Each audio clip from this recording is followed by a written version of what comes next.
This is center tap full wave rectifier. Now, how to perform this experiment?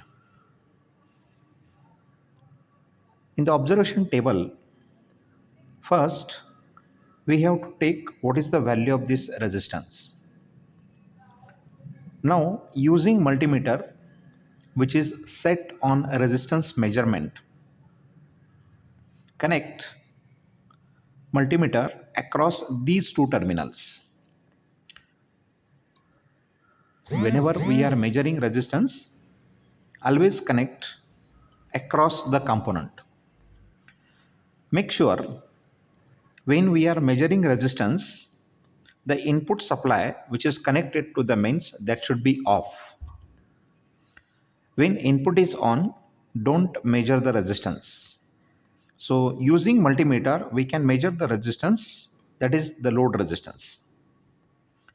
Next, when we want output DC voltage, that is without filter, make sure there is no wire connected between these two terminals. The output of rectifier is already connected across the load, so no need to connect wire between these two terminals. When AC mains is connected, keep multimeter on DC measurement and positive to the positive, negative to the negative, and then find out what is the DC voltage across the load resistance. When these terminals are not connected, it is without filter. In the second observation table, we need output DC with filter, and for that you connect wire between these two terminals so that this capacitor will be added in the circuitry and circuit will be with filter. Definitely the DC voltage which we are getting across these two terminals, that will be higher than without filter reading. Next, suppose if we want to find out what is the rating of the transformer secondary. This is center tap full wave rectifier. Hence, connect multimeter on AC reading and then positive and negative. As for AC signal, there is no positive negative. Just for our reference, red wire we are connecting here and black here. Keep in mind, multimeter always reads RMS value because at the secondary we are getting RMS value. So whatever voltage we are getting here across these two terminals, that will be VRMS, and you can convert that into V peak.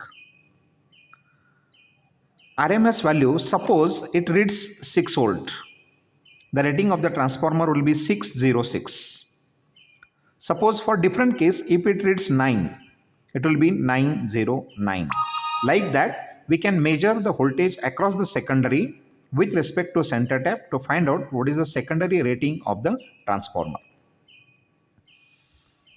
As we have seen, two diodes we are connecting here. On the right hand side, there is a silver color ring.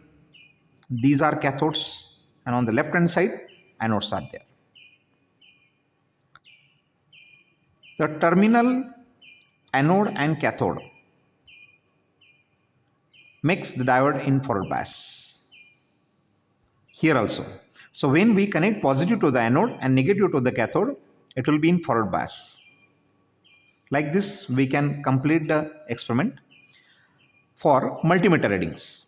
Now, same reading if we want to measure with the help of CRO, keep these two terminals open and connect the output across the load resistance directly to the CRO.